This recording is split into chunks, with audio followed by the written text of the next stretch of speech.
On parle d'entrepreneuriat. C'est parti pour une partie d'échange avec vous et permettre à tous les téléspectateurs qui veulent appeler ou écrire d'envoyer les messages au numéro de téléphone qui s'affichera au bas de l'écran. Voilà. Quand on parle d'entrepreneuriat aujourd'hui, c'est vrai qu'on progresse, on avance, on ouvre son business. Après, à un moment donné, là, c'est chaud bouillon. Oui. Tu vois quelqu'un qui parle seul. C'est chaud parce que tu commences ça prévient pas. Ça va être doucement. Et tu commences. Mais il y a des gens qui forcent. Et puis, c'est quelle attitude adopter, justement? Alors, d'entrée de jeu. Avant que la crise n'arrive. Alors, d'entrée de jeu, il faut comprendre que l'entrepreneuriat n'est pas un jeu d'enfant. Ça, c'est la première chose à dire. C'est pas un jeu d'enfant dans la mesure où il s'agit d'une activité professionnelle et qui exige un état d'esprit professionnel.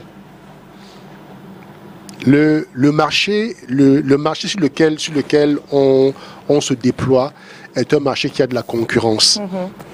Ça veut dire qu'on ne nous attend pas avec un tapis rouge. D'accord? Ça veut dire qu'on doit se frayer un chemin.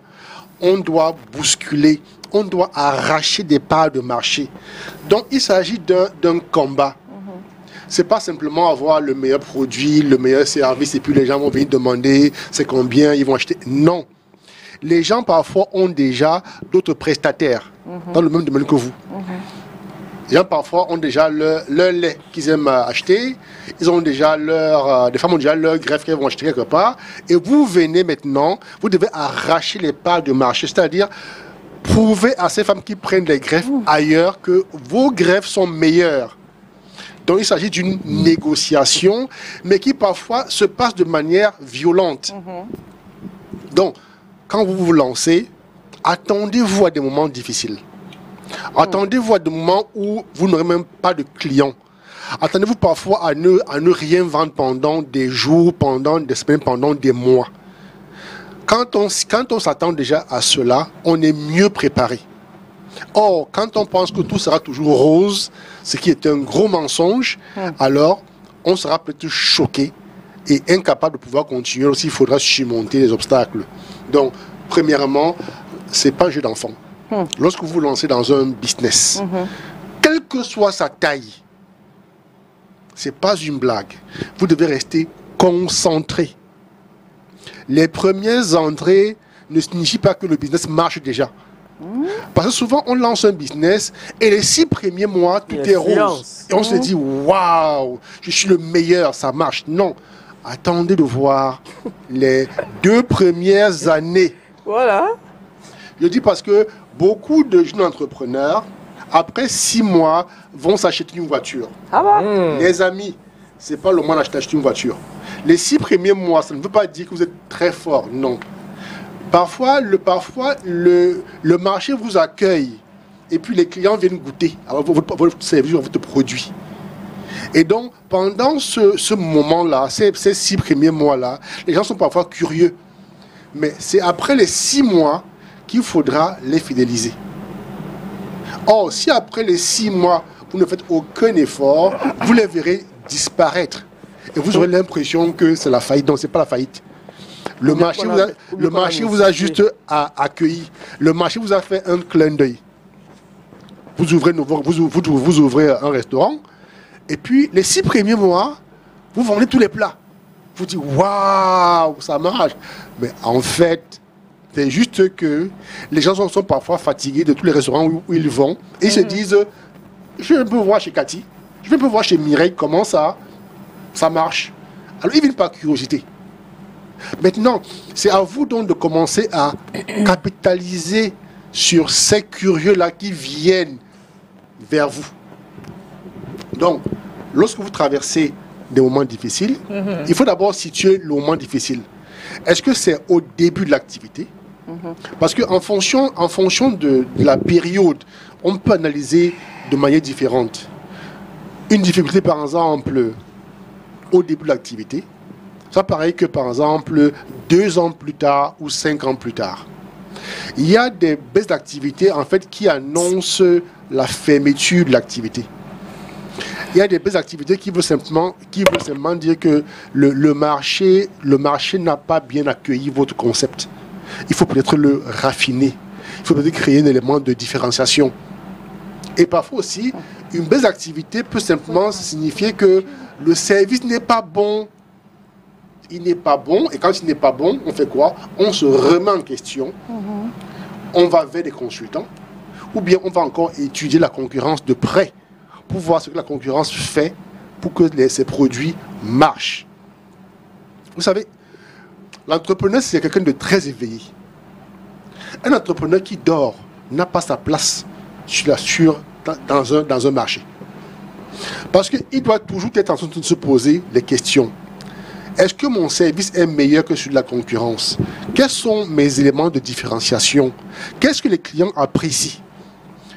Par exemple, vous pouvez avoir sur 300 clients que vous avez par mois, vous pouvez avoir 100 curieux. Ça veut dire que dans votre base de données, vous avez 300 clients, mais vous avez 200 qui sont vos clients fidèles. Et vous avez 100 qui sont des curieux. Alors parfois, il est intéressant de se demander, mais ces 100 personnes-là, qu'est-ce qu'elles trouvent à mon produit ou à mon service pour continuer à venir? Parce que si vous arrivez à comprendre ce qui attire ces 100 personnes-là, alors vous pourrez multiplier par 2, par 3, par 4.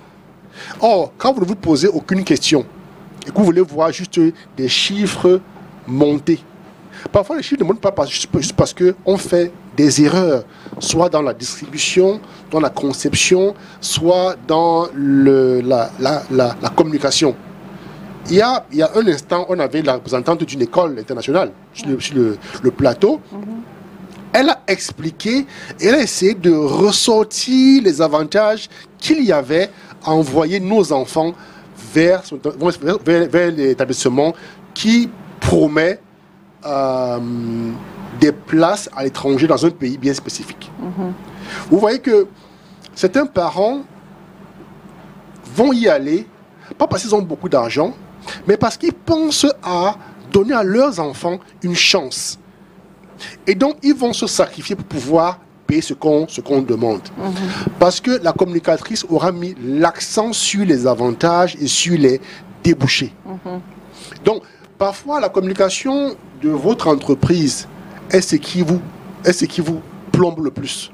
Vous communiquez mal, vous avez de bons services, mais vous communiquez mal ou vous ne communiquez pas. Pas du tout. Certains vont vous dire, mon produit est le meilleur produit sur le marché, pas besoin de communiquer. Ah non, ah non. Aujourd'hui, même dans les villages, on fait le marketing. Même dans les villages, vous voyez des gens qui vendent des beignets, qui vont passer d'un bout du village à l'autre bout du village en criant. Beignet, beignet. Voilà. Et parfois même en donnant les avantages qu'il y a à manger ces beignets. Ça, c'est de la communication. Donc, lorsque le projet commence à aller mal, vous devez vous arrêter. Vous posez des bonnes questions. Exact. Qu'est-ce qui ne va pas? Parce qu'en général, c'est parfois un détail qui cloche. Vous pouvez avoir le meilleur service, vous pouvez avoir le meilleur emplacement, vous pouvez avoir de très bons clients. Mais il y a parfois un seul élément qui cloche. Et quand vous paniquez, vous aurez tendance à tout noircir. Or, il faut prendre du recul. Et si vous êtes incapable de prendre du recul, faites venir un consultant qui va vous aider à prendre du recul et à pouvoir examiner et comprendre ce qui fait en sorte que l'affaire ne marche plus. Parce que n'oublions pas que c'est quand même un investissement financier, c'est un investissement émotionnel. Et en plus de cela, parfois vous impliquez des gens qui n'ont rien demandé, qui ont demandé juste à travailler. Vous les impliquez et puis les choses vont mal. Vous tremblez, vous paniquez. Et puis les gens qui travaillent pour vous commencent à perdre confiance. Parce que dès qu'un patron commence à paniquer, ça se voit. Okay. Et c'est pas bon. Francis, now the topic, it's the pitfall to avoid when your business is going through a major crisis. My first question I want to ask you is, what are the most common maybe leadership mistakes of failure during the crisis? Panicking. This is the first thing. A lot of entrepreneurs would panic, and when they panic, they lose control over their business. When they panic, they stop being engaged, and when you stop being engaged, your staff can feel it. Okay. And your competition can also feel it. It's easy to identify an entrepreneur who has lost faith in his business. And then you need to be professional in terms of keeping secrets. The fact that your company is losing market shares does not give you the right to air it everywhere. You see a lot of entrepreneurs that I know and that I usually coach, they'll tell you, when things started going wrong, I told my wife, I told my friends, and instead of them supporting me, they were discouraging me and encouraging me to shut down, to close. I said, but that was the big mistake. There is a kind of information that you share with your wife, and there's information that you share with your coach, or that you share with a business partner. It's not everything that happens in your business that you share with everybody. So they should stop panicking, and then they should take time to look at the business. What is not working here? Because when a business begins to slow down, there's a reason. It can't just be faith. No, it's not faith. It's not destiny, as some people put it. Some people put it. They say it's destiny. It's faith. No, it's not faith. It's not destiny. It's not chance. No. Yes. A business does not slow down by accident. No. There's a reason why the business begins to slow down. Is your product still good as it used to be? Is your product competitive enough for your market? Because don't forget that there are standards of products. Yeah. You may be selling a product which sells well abroad, but which locally does not meet people's requirements. So such a product may not sell locally. Yeah. Or if a product begins to sell at the very beginning, then at some point you realize that its sales are dropping. There's a reason for that. Is it because maybe your competitor has started selling the same product at the same price or cheaper? Or is it because the competitor has brought in a better product? Need to find out. Is it your service? Is it your communication? Is it your marketing strategy which is failing you? Because today we are in an era where we have social media, we have mainstream media, and every entrepreneur is fighting to be present somewhere. You must be present. If you have money, then you can be present everywhere, both on mainstream media and social media. But if you can't afford mainstream, because mainstream tend to be more expensive, go social media and be consistent. Don't be one day social media, one day mainstream media. If you want to go social media full time. And there are some experts today who can help you design an appropriate campaign on social media. Okay. So be consistent. Is it your staff? Because sometimes your business starts very well on a good foot. Then at some point, your staff can't follow. Maybe because they lack training. Maybe because you've stopped paying them the way you used to. Maybe because your leadership is also failing. Because don't forget that the leadership of the entrepreneur matters a lot. Some people, when they start the business, they are so committed, 100% committed. But when success starts hitting at the door, then they begin to drop. They drop leadership, they drop standards, they drop everything. As a result, competition, because don't forget that you're in a market where everybody watches everybody. So competition will just realize that, oh, they are dropping their standards. So let's step up ours.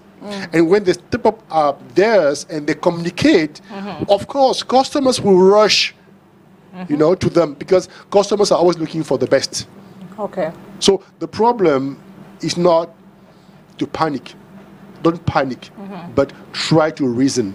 And if you cannot sit down and reason all by yourself, hire a consultant who can help you to think through and to come up with solutions.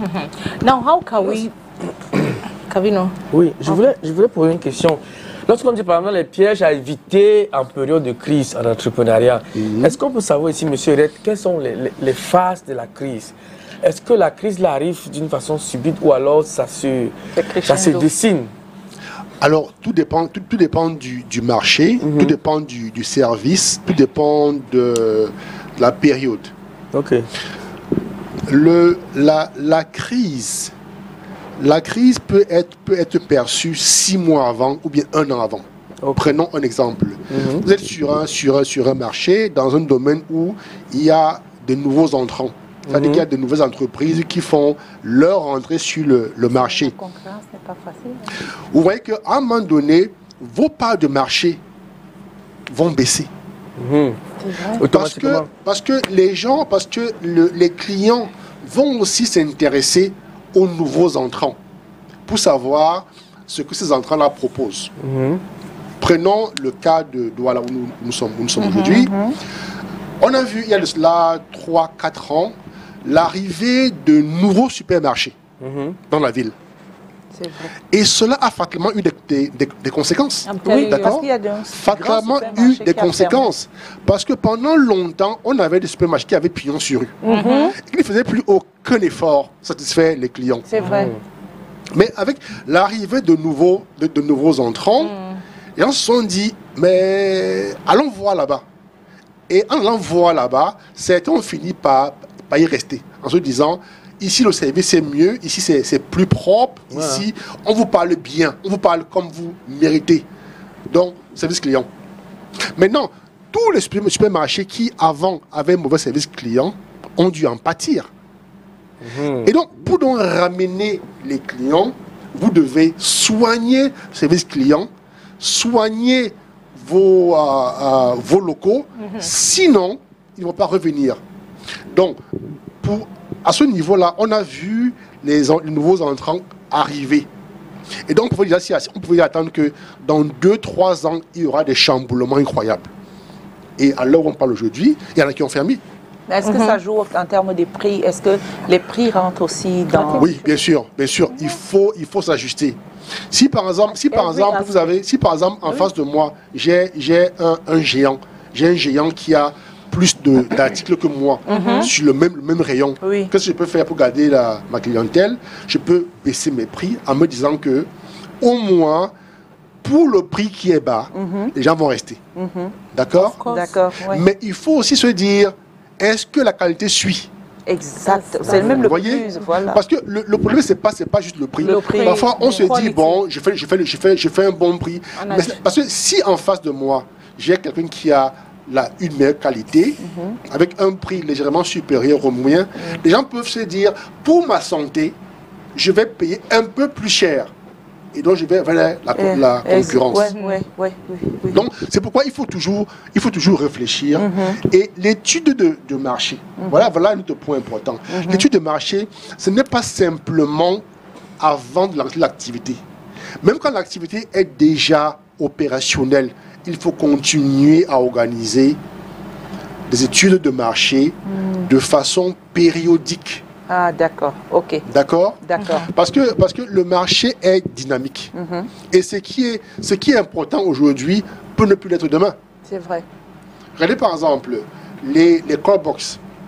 À un moment donné, les gens allaient au call box appeler. C'est vrai. Mais aujourd'hui, on n'y va plus. Oui. Aujourd'hui, on va au call box pour faire des dépôts d'argent.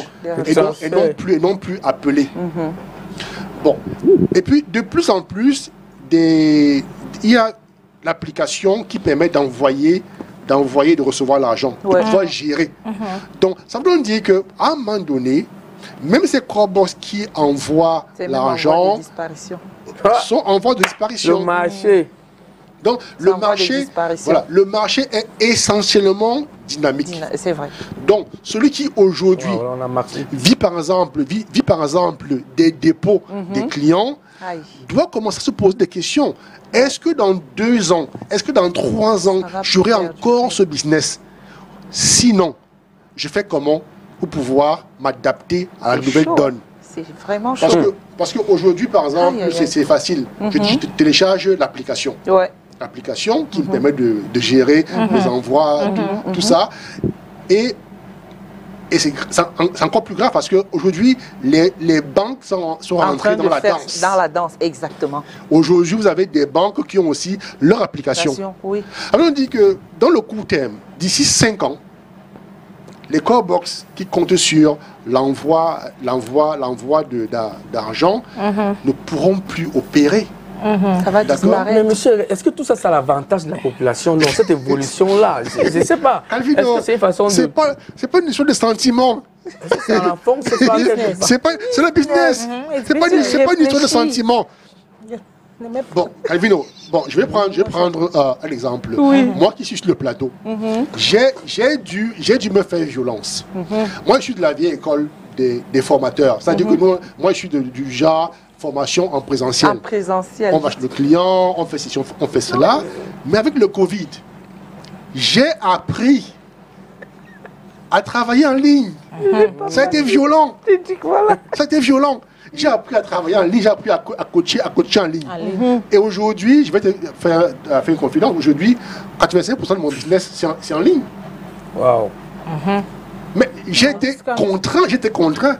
Parce que soit je m'arrimais au travail en distanciel, soit je fermais. Vous voyez? Donc, ce n'est pas une histoire de sentiment. Donc, il n'y a pas de sentiment. Il faut lire le marché. Il faut lire les tendances. Le monde qui évolue. Voilà. Prenons les journaux. Pendant longtemps, il fallait aller au kiosque, acheter, feuilleter, et puis...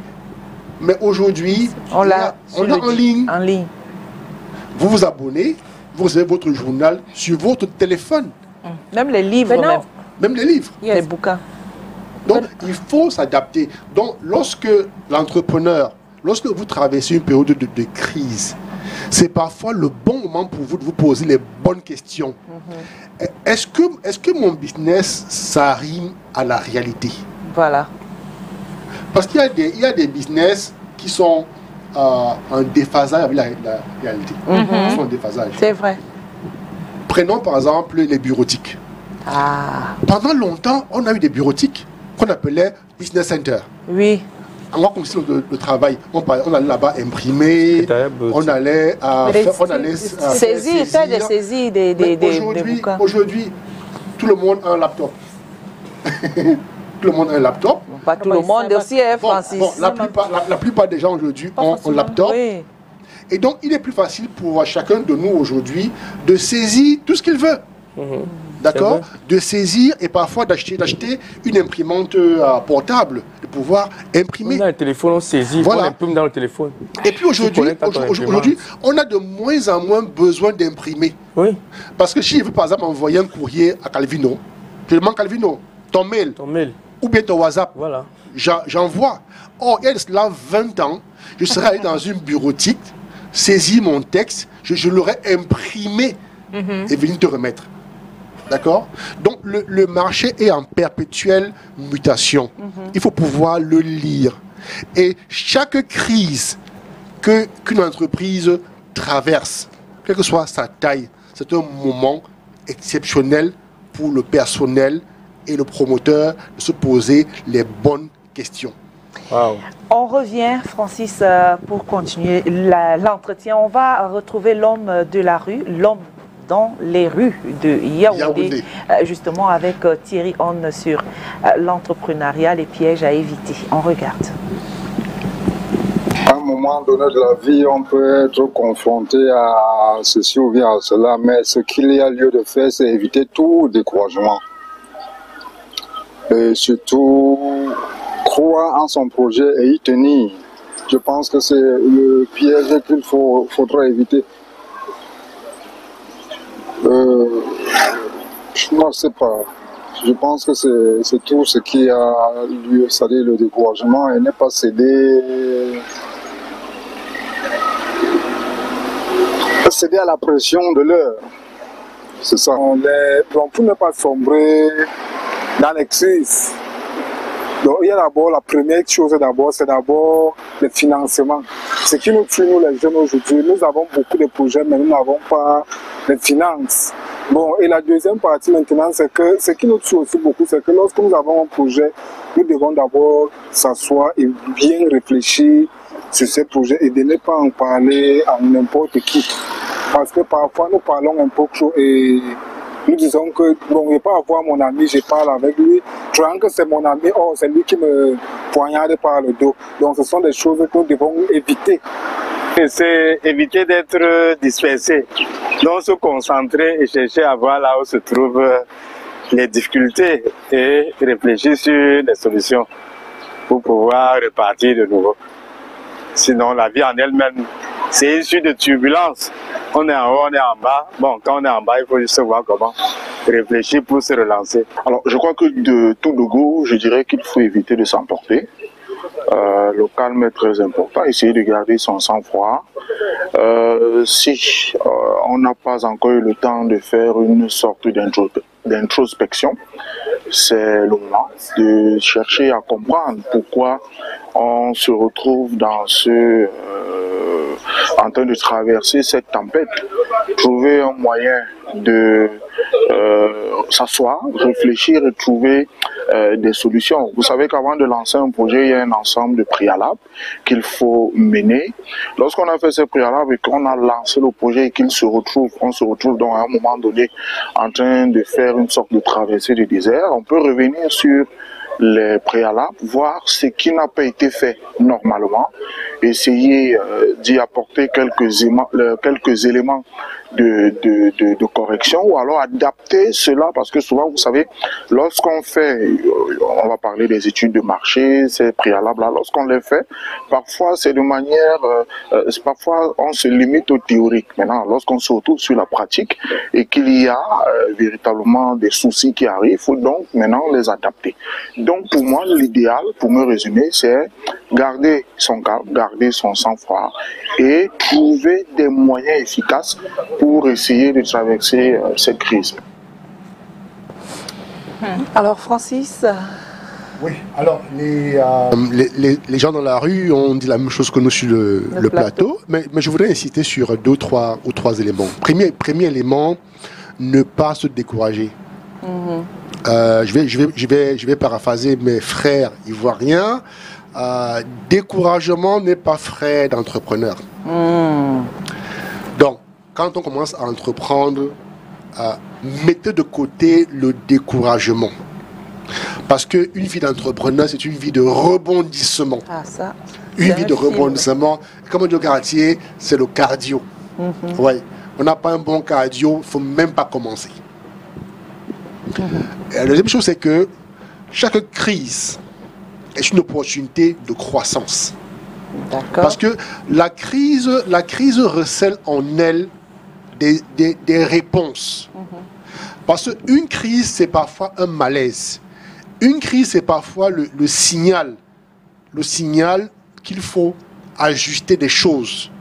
Mais si la crise arrive et que vous paniquez et que vous n'observez pas de près ce qui se passe afin de prendre la bonne décision, vous allez simplement aller vers la mort de la mort de l'activité, tout simplement. Donc, qu'est-ce qu'il faut ajuster? Est-ce que le marché a élevé le niveau? Par exemple, au niveau du supermarché, nous sommes tous d'accord ici que l'entrée de nouveaux acteurs a élevé le niveau. C'est-à-dire que le standing qu'on avait il y a cela 10 ans n'est plus le même. Aujourd'hui, quand on parle de supermarché à Douala comme à Yaoundé, on a une autre idée qu'on n'avait pas il y a cela 10-15 ans.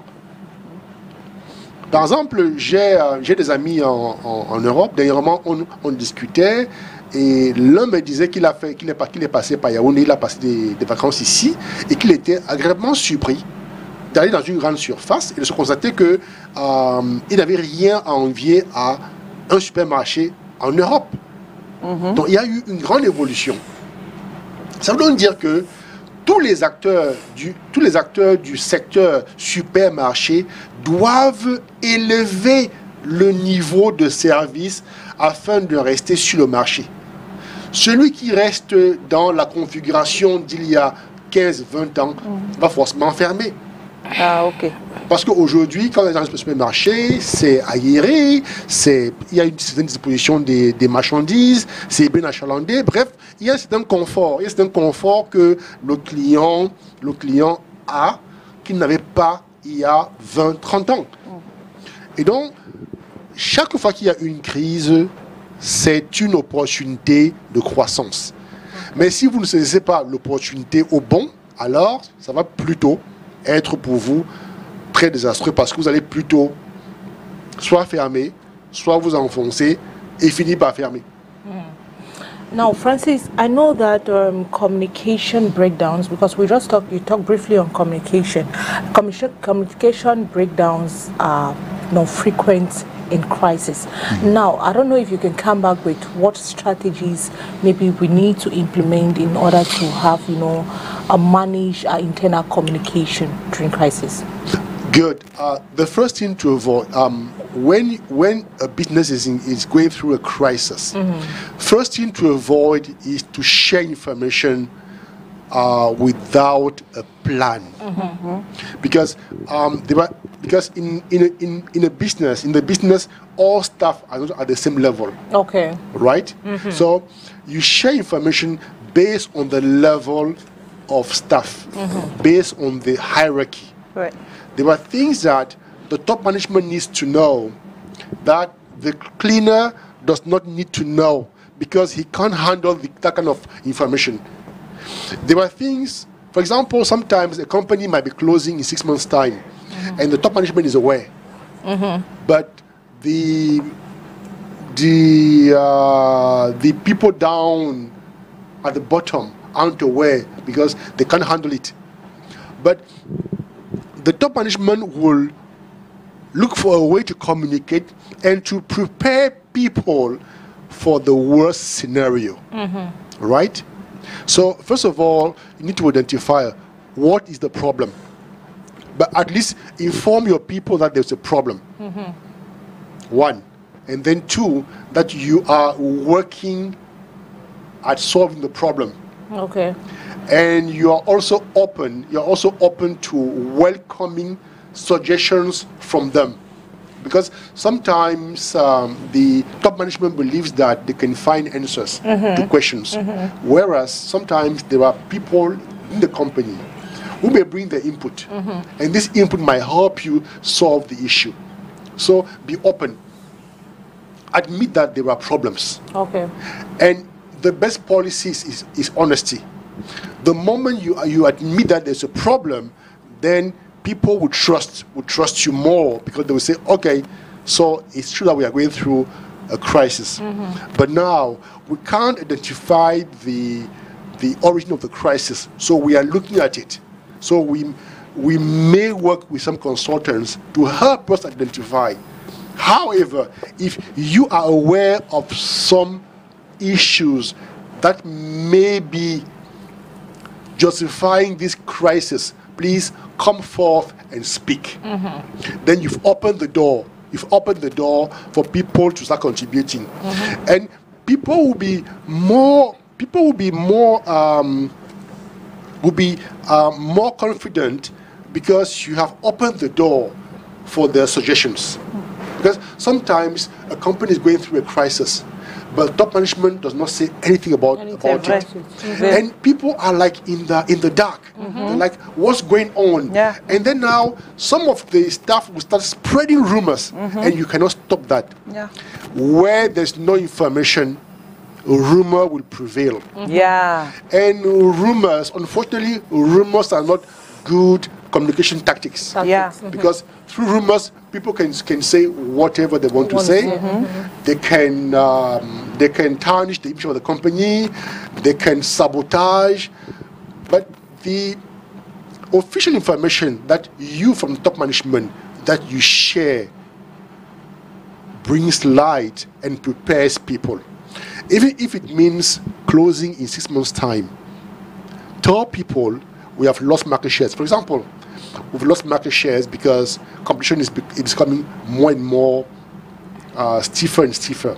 For example, or we've lost market shares due to the fact that new competitors have leveled up the quality of products, and it will take us some time to also level up and to match.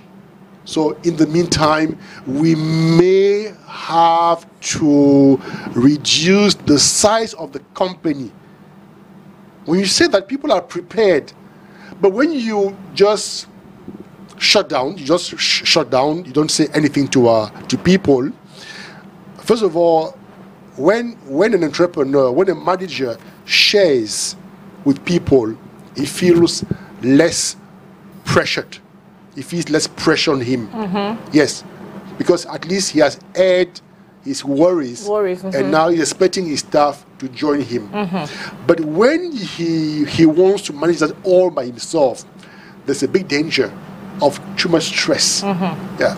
So communicate, tell people what's going on, not necessarily everything, but at least acknowledge that there are issues affecting the business. And then tell them what plan you're putting in place to address the issue and how soon you may address it. And then also prepare them for the changes that are coming up as part of the solutions. Sometimes downsizing might be a solution. Okay. You have 100 workers, cut down maybe to I don't know, 75 or 70. They will understand that you are downsizing not because you want to get rid of them, but because you want the business to survive. And if you go through this crisis, then you might bring them back on board. So communicate, be transparent.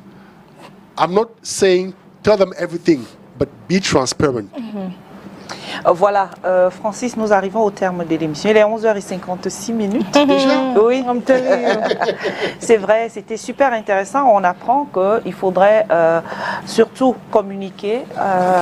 Quand on retient ce qu'on retient de ce que tu as dit, il faut communiquer. Il ne faut pas que ce soit basé sur la rumeur, parce que la rumeur peut conduire à autre chose. Évitons aussi de perdre le pied, c'est-à-dire garder la tête sur les épaules et ne pas perdre son sang-froid et affronter la crise et trouver plutôt des solutions et s'améliorer davantage. J'espère que j'ai facilement résumé ce qu'on s'est dit. Merci. On retrouve Francis Serrette sur les réseaux sociaux comme d'habitude pour un comeback. Bienvenue. On se retrouve mercredi prochain. Merci. À mercredi. Welcome back, Francis. Entrepreneur, coach d'entreprise, Francis Serrette, c'était notre invité de ce jour. Nous avons été très content de vous compter autant pour moi parmi nos téléspectateurs ce matin. Demain, ce sera un autre jour avec la prophétesse Ngono Geneviève et Kani. On se porte bien et surtout, on leur souhaite de bien se porter. Bon midi, bon appétit. Sortez couvert. Mercredi après-midi.